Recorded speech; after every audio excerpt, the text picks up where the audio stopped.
Olá pessoal, todo mundo bem? Hoje nós vamos continuar a nossa série de Zangifu.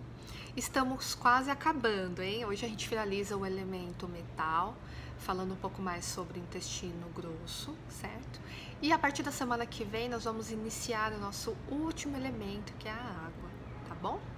Bom, o intestino grosso é um órgão yang, lembra? Víscera, acoplado ao pulmão, que a Carmen discutiu nas duas últimas aulas, né? São bastante informação sobre, né? Tinham bastante informações sobre o pulmão, né? A principal função do intestino grosso é receber os alimentos e os fluidos, né, do intestino delgado, fazer uma última reabsorção dos fluidos, né, e excretar as fezes, tá? É importante a gente lembrar que os padrões, né, de desarmonia do intestino grosso estão sempre relacionados aos padrões de baço e fígado, principalmente, tá?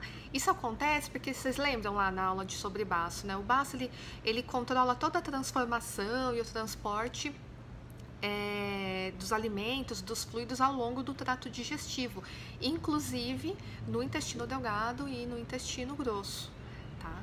E dessa forma a gente pode pensar que quando a gente tem alguns sintomas, né, relacionados a essa questão do trato digestivo, por exemplo, diarreia, fezes amolecidas, sangue nas fezes, muco nas fezes, né, a gente sempre pode lembrar dos padrões lá de baço.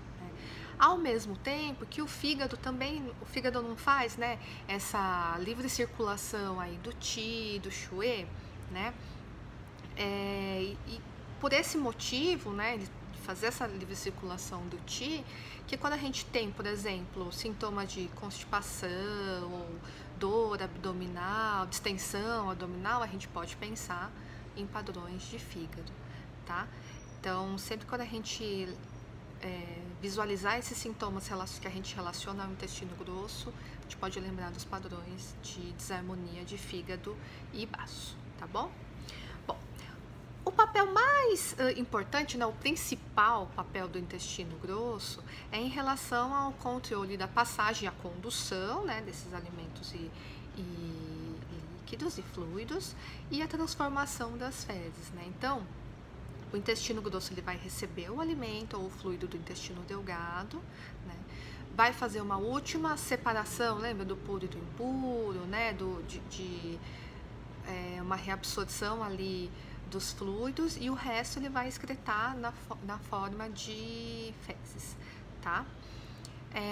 O Qi, então, do intestino grosso, ele é descendente, ele faz um movimento, né, descendente, tá? Então, dessa forma, se a gente for pensar lá nos padrões, né, de desequilíbrio do Qi, por exemplo, uma estagnação do Qi do intestino grosso, a gente pode culminar em distensão abdominal, constipação intestinal, né? Ao mesmo tempo que quando a gente tem uma deficiência de Qi, ou aquele que a gente chama de um Qi afundando, né?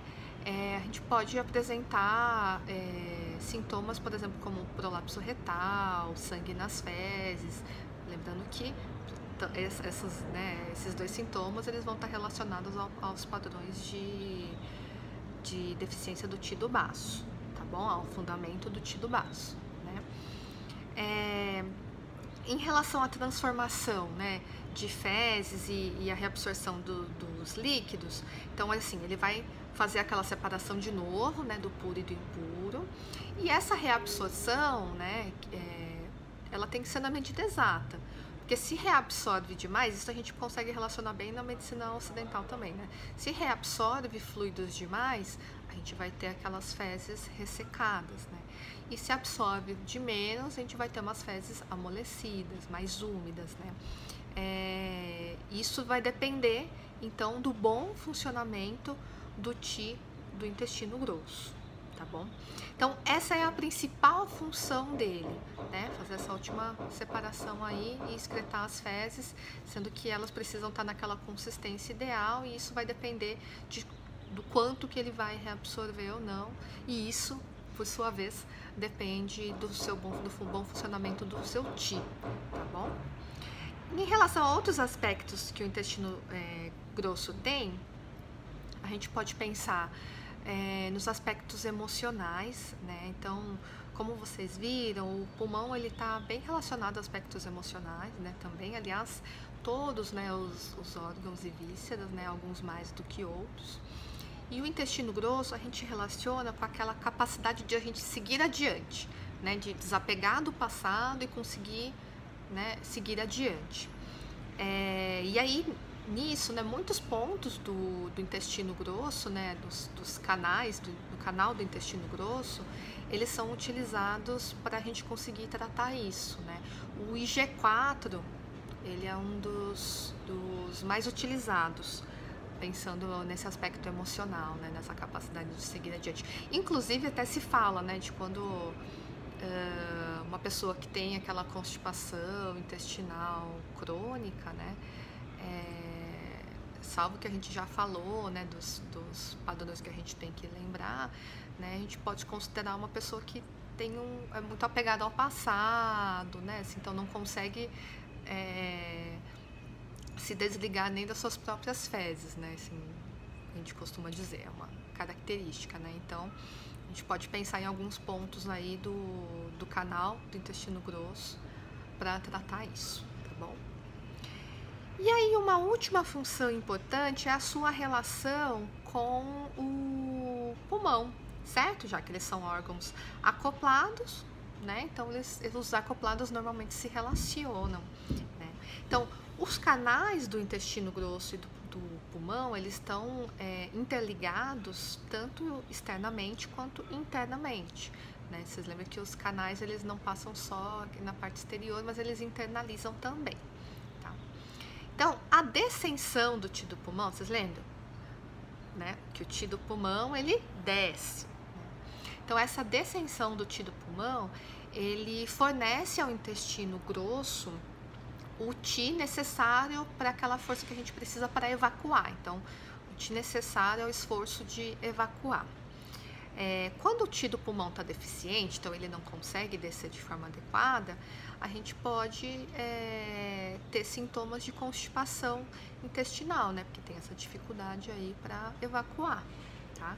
E é um quadro comum naqueles idosos que têm um declínio mesmo do ti do pulmão, né? Ter essa constipação intestinal aí, justamente porque não dá força suficiente para o ti do intestino grosso, tá? E aí, por outro lado, né, pensando ao contrário, se o ti do intestino grosso não está funcionando adequadamente, né, está com uma deficiência ali do ti do intestino grosso, causando também, né, a constipação intestinal, o alimento fica ali estagnado, né, aquele bolo fecal fica ali estagnado, e isso pode dificultar a descensão do ti, né, como se fosse uma barreira mesmo, né. E aí o ti do pulmão não descendo, a gente tem alguns sintomas, como, por exemplo, como falta de ar, né, uma dispneia mesmo, tá bom?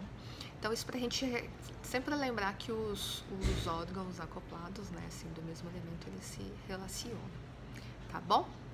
Bom, gente, essas são as principais aí informações sobre o intestino grosso. Se você quiser saber um pouquinho mais, corre lá no nosso blog. Na aula teórica a gente explica um pouquinho mais detalhadamente todas essas funções aí que a gente falou, tá bom? Não esqueça de ativar as notificações, mandem as suas dúvidas, correções, críticas, elogios, que a gente está aberto para receber, certo? Semana que vem a gente inicia um novo elemento, o elemento água. Até a próxima, tchau, tchau!